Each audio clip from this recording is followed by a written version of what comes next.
결코 영상 포기하지 않습니다.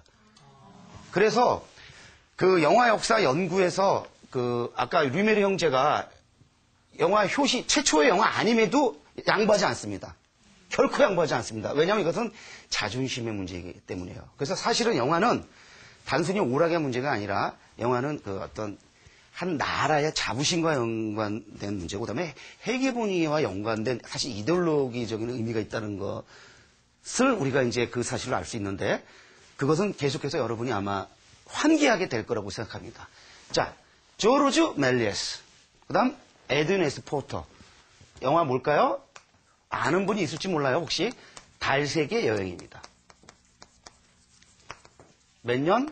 1902년입니다. 자, 외워두세요. 1902년 달세계 여행. 아니, 1902년에 어떻게 벌써 달세계를 갔어요? 우리 인류는 1960년대 말에 그 달의 표를 봤는데, 영화에서는 이미 그 달세계에 가는 영화를 1902년에 찍어댑니다. 자, 결국에는 SF 영화가 이때 나왔다는 걸 알 수 있겠죠. 이 SF 영화.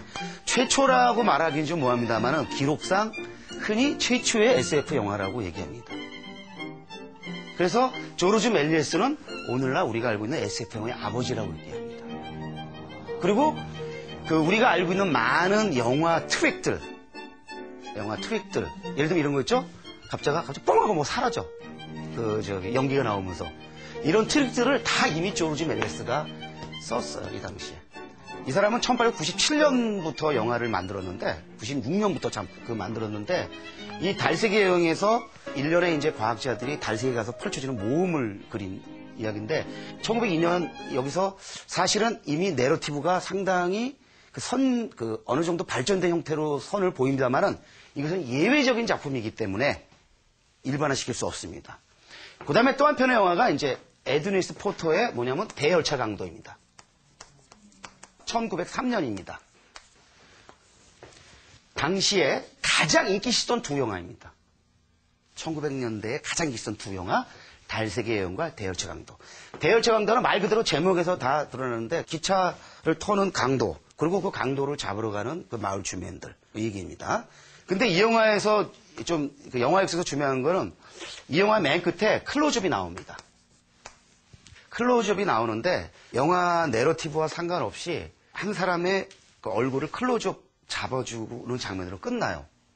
근데 사실 그 장면은 꼭 엔딩 장면만 있을 필요는 없고 첫 장면에 들어갈 수도 있는데, 그걸 보면서 그 후대의 영화사가들이 최초의 또 클로즈업이 사용됐다라고 이제 영화에서 쓴 거예요. 이 영화는 이제 영화의 특수 효과와 연관해서 많이 되고, 이 영화는 클로즈업, 예? 그 다음에 편집, 뭐 이래가지고 이 에드윈 에스 포터는 편집의 아버지다. 조르주 멜리에스는 SF 영화, 판타지 영화의 아버지다. 이것이 일반적인 영화 역사의 서술입니다. 그런데 이 조르주 멜리에스 얘기까지는 우리가 이제 어느 정도 그냥 크게 문제될 게 없는데, 요 경우는 좀 문제가 됩니다. 왜 문제가 되냐면요. 대열차 강도 1903년에 클로즈업이 나와서 클로즈업이 나오는 줄 알고 공부를 하고 넘어갔는데, 나중에 보니까 아닌 게 드러났어요. 어떻게 드러났느냐?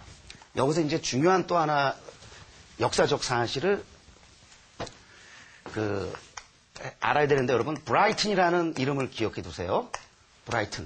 브라이튼은 영국 남부에 있는 조그만 어업 마을입니다. 어촌인데, 브라이튼이라는 곳에서 영화 초창기에 두 명의 감독이 영화 역사에 아주 주목할 만한 그런 족적을 남겼는데, 그 사람 이름이, 여러분 이 이름까지는 외우긴 어렵습니다. 그냥 기억만 하고 그냥 듣고만 넘어가세요. 조지 알버트 스미스라는 사람하고 제임스 L. 윌리엄스라는 사람이 있는데, 제임스 윌리엄슨과 조지 알버트 스미스라는 사람이 있었는데, 그 중에 조지 알버트 스미스라는 사람이 만든 영화 중에 어떤 영화가 있었냐면요.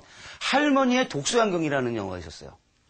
할머니의 독서안경. Grandma's Reading Glass라는 영화인데, 그 영화가 몇 년도 영화냐? 1900년도 영화였습니다. 자, 아까 대열차 강도보다 몇 년 앞섰죠? 3년 전에 만들어진 영화인데, 이 영화를 보니까 할머니의 독서안경을 해가지고 이 클로즈업이 이따만한 게 나오는 거예요. 자, 그러면 이 사실, 그래서 그 두 감독을 가리켜서 우리가 브라이튼 스쿨이라고, 브라이튼 파라고 영화 역사에서 훗날 이제 가리키는데, 지칭하는데, 이 사실이 언제 밝혀지냐면요. 1978년에 밝혀집니다. 1978년 브라이튼에서 컨퍼런스가 열립니다. 브라이튼 컨퍼런스가 열려서 그때까지 미국, 프랑스 각 나라에서 선보이지 않았던 그리고 그동안 쭉 발굴됐던 500편 또는 600편 이 자료마다 여러분 영화 역사나 역사를 들어가다 보면 책마다 자료마다 이게 좀 주장이 달라요. 600편 주장도 있고 500편 주장도 있으니까 어느 게 맞다라고 지금 제가 단정을 지을 수가 없습니다. 그래서 500편 또는 600편이라고 합시다. 그래서 이 1978년에서 78년 브라이튼 컨퍼런스에서 1960년 아까 말씀드렸죠? 그때까지 만들어진 즉 영화 출연 10여 년간 만들어진 그 초기 영화들이 대거 선보입니다. 첫 선을 보이는 거예요. 그때 이제 컨퍼런스를 가보니까 그때까지 알고 있었던 영화 역사하고는 전혀 다른 팩트들이 사실들이 이 컨퍼런스에서 밝혀진 거예요. 아까 말한 이 1900년 할머니의 독서한 경우도 그때 알게 된 거예요. 그러면서 어떤 일이 벌어지느냐. 1980년대를 거치면서 영화 역사가 전격 수정 들어갑니다.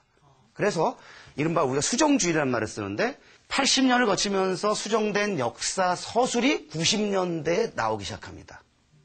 그러면서 영화 역사 연구 방법론이 또 중시됩니다. 바로 그거 입각해서 제가 여러분들한테 지금 수업을 하는 겁니다. 그 수정된 그래서 그 과거의 영화 역사와는 지금 다른 내용이 어느 정도 전달되는 것이라는 걸 여러분이 전제해 두시고요. 여러분이 1910년대가 왜 중요하냐면요.